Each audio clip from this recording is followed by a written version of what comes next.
Olá, minha gente, tudo bem? Aqui estamos para falarmos sobre a Segunda Guerra Mundial para a galera de automação, edificações e administração do terceiro ano do campus IFE de Santo Antônio de Pádua.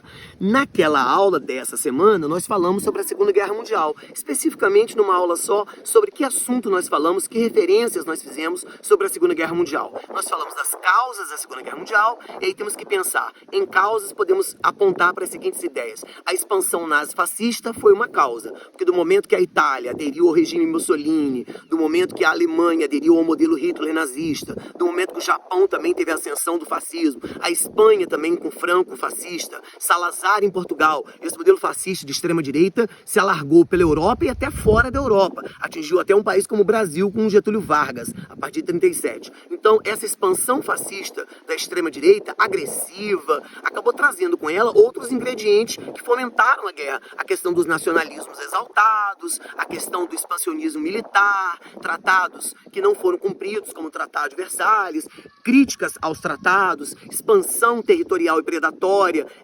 Esse é um componente da guerra. Mas também temos que pensar que há um outro componente. Há uma espécie de aliançamento militar entre Alemanha, Itália e Japão, formando o chamado eixo. Essa palavra eixo é porque forma-se um eixo entre Berlim, na Alemanha, Roma, na Itália e no Oriente, Tóquio, né? O eixo Roma, Berlim, Tóquio, formando uma espécie de um triângulo olhando no mapa mundi, né? Então ali tem os países do eixo e de outro lado tem os países aliados, em que vão estar os velhos de guerra, que no caso é a Inglaterra e a França, mas também temos duas novidades importantes. Temos a presença dos Estados Unidos e a presença da União Soviética, a essa altura União Soviética, comandada por Stalin, não é isso? Os Estados Unidos que tinham vindo ali da era Roosevelt, né? a Inglaterra, a França do Charles de Gaulle, a Inglaterra do Churchill e a União Soviética do Stalin. Esses países estão aliados por motivos meio diferentes. A Inglaterra e a França unificadas, próximas, muito pela ideia de tentar bloquear o avanço alemão. Os Estados Unidos apoiando Inglaterra e França, como de praxe, mas muito preocupados com a expansão japonesa no Oriente, né? A expansão japonesa sobre China, Coreias, Filipinas, né? Hoje Coreias, na época era uma Coreia só então, né? Sobre Filipinas, Coreia, Indonésia, o Japão está expandindo-se sobre o Oriente, promovendo ataques violentos e mais que isso, dominando ou domando uma área territorialmente que os Estados Unidos tinham muito interesse. Chega ao ponto, né, minha gente, que o Japão chegou a atacar a base americana de Pearl Harbor, no Pacífico, no Havaí, que é um território americano. Os americanos entenderam que precisava colocar um freio na expansão, aspas, capitalista, imperialista, japonesa no Oriente. Tanto que quando inventaram a bomba atômica, as bombas atômicas não foram jogadas na Alemanha de Hitler. As bombas atômicas foram jogadas em 1º de agosto e 6 de agosto, é o requinte de crueldade, em 2 dias, mas 2 dias distintos, planejado, matando a população civil de Hiroshima e depois de Nagasaki, né? E isso acabou pondo fim, inclusive, à Segunda Guerra Mundial. E a União Soviética entra, aqui vale lembrar, a União Soviética tivera feito um acordo de cooperação ou de não agressão, um pacto de não agressão com a Alemanha de Hitler, no sentido de que, desde que a Alemanha não atacasse a União Soviética também não iria interferir em assuntos da Alemanha. Só que Hitler, desrespeitando o próprio tratado, a normativa tratadística que tivera sido estabelecida com o governo de Stalin,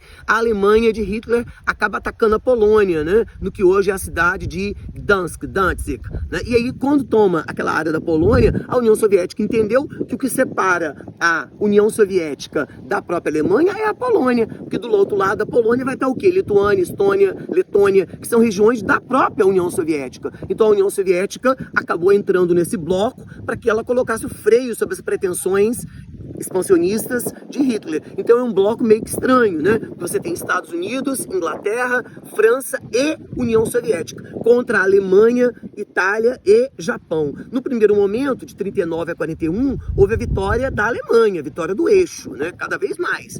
Agora, de 41 a 43, houve um equilíbrio de forças. Nós começamos a ver que houve vitórias e derrotas para os dois lados. Mas de 43 a 45, a União Soviética foi esmagando a Alemanha, os aliados esmagando a Itália Itália e os Estados Unidos se incumbindo muito particularmente de esmagar o Japão. E aí nós temos o final da guerra com o lançamento das duas bombas em 1945. A partir daí, aliados de um dia, inimigos do dia seguinte, porque decorrida a guerra, terminada a guerra, duas megapotências, Estados Unidos e União Soviética, e aí essas duas megapotências começam a se oporem, e aí começa uma espiral da chamada Guerra Fria. Os Estados Unidos lançam a formação da OTAN, Organização do Tratado do Atlântico Norte, uma espécie de acordo militar de cooperação entre países ocidentais. A União Soviética articula o Pacto de Varsóvia, uma aliança militar para os países do leste europeu. Os Estados Unidos lançam o Plano Marshall, uma espécie de ajuda econômico-financeira de muitos bilhões de dólares para recuperar a economia europeia e Japão. E a União Soviética lança o Comecon, uma espécie de bloco econômico e uma tratativa de ajuda e solidariedade financeira aos países do leste europeu. Está estabelecida a chamada Guerra Fria, que tem vários episódios. A gente fala Guerra Fria porque não foi uma guerra direta entre Estados Unidos e União Soviética, senão teria gerado uma terceira guerra mundial, coisa que ainda não aconteceu, graças a Deus. Mas começou uma época de muita rivalidade entre Estados Unidos e União Soviética, usando da população civil local uma contra a outra, mas por trás, passada a fumaça, você percebe que são sempre interesses, dinheiro, financiamento e militares americanos, e do outro lado interesses, grana, interesses políticos e territoriais da União Soviética. É a chamada Guerra Fria. Quanto aos episódios de Guerra Fria e os desdobramentos da Guerra Fria, isso a gente vai fazer no próximo vídeo. Desde já, muito obrigado.